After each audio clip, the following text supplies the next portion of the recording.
Bonjour à tous, donc aujourd'hui je vais fabriquer ma cabane et je vais essayer de vous expliquer comment vous pourriez fabriquer vous-même aussi votre cabane dans un milieu naturel.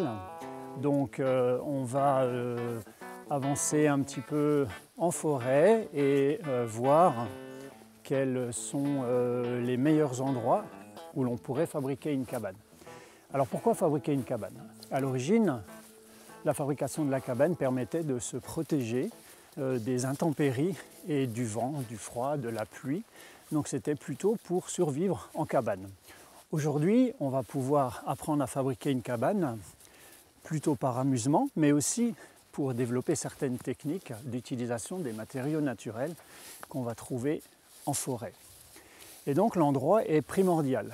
Il faut choisir un endroit pour fabriquer sa cabane qui pourra justement nous permettre à la fois d'être protégés des mauvaises conditions du temps, mais aussi de trouver des matériaux naturels, non artificiels, pour fabriquer notre cabane.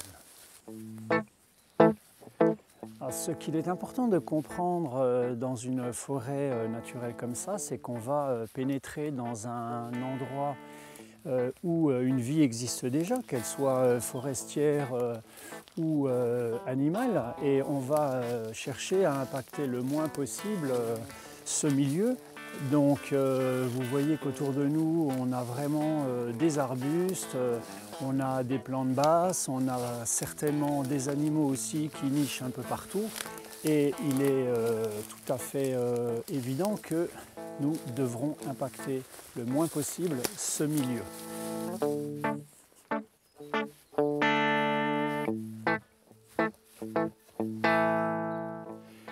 Les trois types de cabanes que je vais vous présenter aujourd'hui sont assez faciles à construire et chacun d'entre vous pourrait y accéder.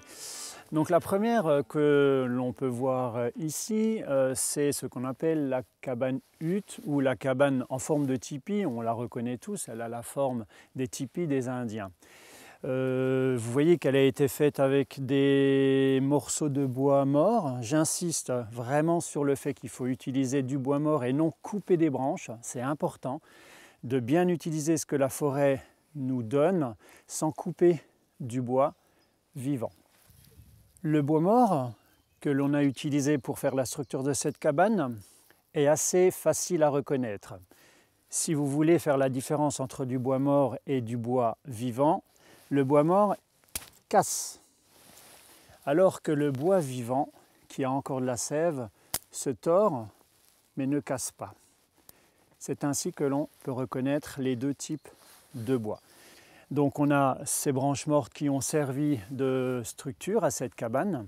On pourra en faire aussi deux autres assez simples, une cabane plutôt de forme de tente canadienne en forme de A, avec deux côtés, et une cabane encore plus simple, simplement avec un seul côté qui viendra se reposer sur un axe sommital et qui vous permettra de vous abriter en dessous de la cabane. Donc nous allons voir ces trois formes de cabane ensemble pour vous montrer quel aspect elles auront au final.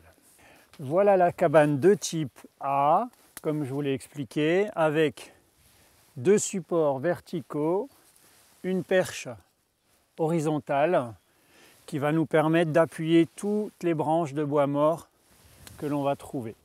Et donc on voit bien que c'est une cabane en forme de A ou de type canadienne. Et voici la dernière cabane que je voulais vous présenter, qui est la cabane la plus simple à réaliser, que j'appelle moi la cabane primaire parce qu'elle est très rapide à construire.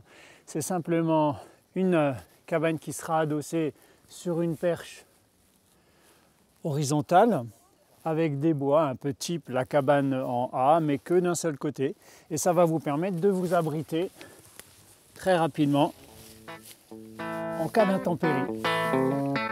Bonne journée à tous.